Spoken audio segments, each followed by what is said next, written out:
اخيرا رحت انسومنيا ايجيبت، اكبر ايفنت جيمنج في مصر واللي كان نفسي اروحه من سنين. فخليني اقول لكم التجربه من اول خطوه. وصلت الايفنت في ارض المعارض في التجمع الخامس، وبعد ما خدنا التشيكن ده كان بدايه الدخول من البوابه.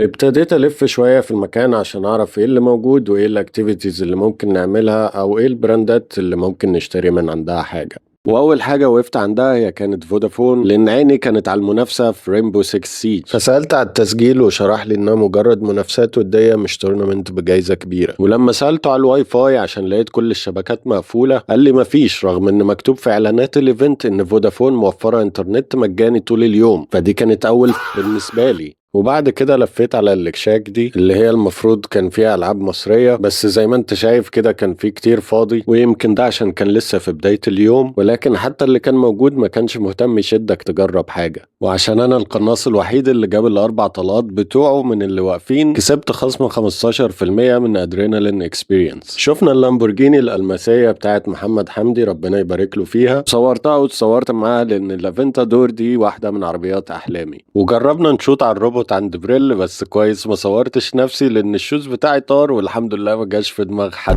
وخدنا فري درينك من عندهم. شفنا بعض الكوسبلايرز وهم بيتحضروا للمسابقة، وشفنا شخصيات جنشن امباكت وأدا وونج، وقابلت برضو شخصيات تانية اتصورت معاها على مدار اليوم زي سانجي من وان بيس، حضرة الضابط كيتلين من أركين، ويورو من فالورانت، وخدت منه القناع اللي كان نص وشي. وشفنا هورنت من سيلك سونج، بس خفت اتصور معاه عشان ما بحبش الإبر.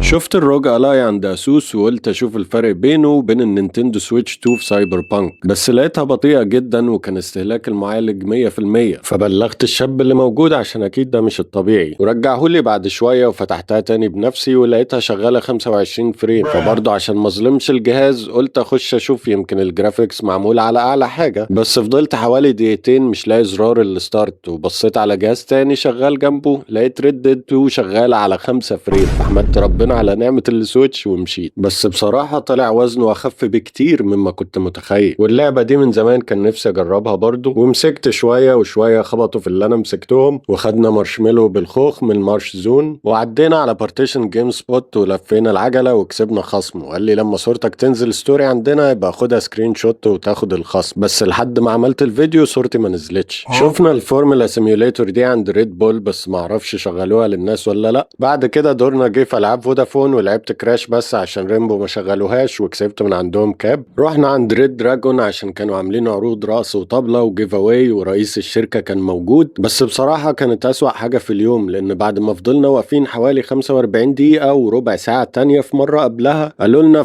الحاجة خلصت وتعالوا بكرة. فكانت حركة مش لطيفة خالص وضيعوا علينا وقت كنا استفدنا بيه في حاجات تانية. سانديسك عرضوا عليا منتجاتهم الجديدة وادوني ماوس باد هدية، فكانوا أكتر ناس دايركت وبدون أي تكليفات. رحت بعد كده عشان احضر مسابقة الكوسبلاي اللي كان المفروض تبدأ 5:30، ولكن ما بدأتش غير بعد الساعة 7، ودي كانت تانية عشان اضطريت اقوم عشان ده كان بداية مواعيد الجيف اويز اللي سجلت اسمي فيها على مدار اليوم. والحمد لله سجلت في 3 وما كسبتش في ولا واحدة، بس انبسطت اني شفت محمد سميح وصناع محتوى تانيين. اخيرا رجعت تاني عشان الحق اتفرج على اللي باقي من مسابقة الكوسبلاي، واللي قدموا شغل عالمي بصراحة، ومجهودهم كان واضح جدا في التفاصيل، ومن وجهة نظري هم عصب الايفنت كله. لكن الحاجة اللي استغربتها شوية ان المعلق كان اغلب كلامه انجليزي على مدار اليوم، رغم ان الايفنت مقام في بلد عربي. واخر حاجة في اليوم كانت حفلة كزبرة اللي كانت متأخرة عن ميعادها برضو تقريبا كده بسبب الاخصام والاعداء. فملخص بقى التجربة وهل كانت تستحق ولا لا. كواحد اول مرة يحضر الايفنت، من رأيي لو انت شخص مش مهتم بالكوسبلاي او مش مشارك في بطولة مثلا، هتحس ان مكان فاضي شوية ومش مستاهل، لان حتى الجيف اويز وتجارب الالعاب مش مجانية بالشكل المتوقع. اغلب الاماكن كانت بتطلب انك تنزل صورة وتعمل لهم منشن وفولو ولايكات، بدل ما كان التركيز الاكبر يقدموا لك ديمو كويس يعرفك على المنتج نفسه. فانا بنقل لكم تجربتي بكل شفافية في الفيديو ده بغرض التحسين مش الشكوى، لان انا بالنسبة لي ما استمتعتش غير بس بسبب وجود الكوسبلاي وبعض التجارب المحترمة عند اماكن معينة. ولكن في المجمل انت ممكن هيبقى احسن لك تروح تجرب الحاجة دي في اماكنها الاصلية. وفي النهاية حابب اشكر BME على مجهودهم في تنظيم حدث مخصص للجيمنج والكوسبلاي، لان ده مجال الاهتمام بيه لسه محدود في مصر، وان شاء الله الملاحظات دي تساعدهم يحسنوا التجربة اكتر وتكون الدعوة رسمية السنة الجاية.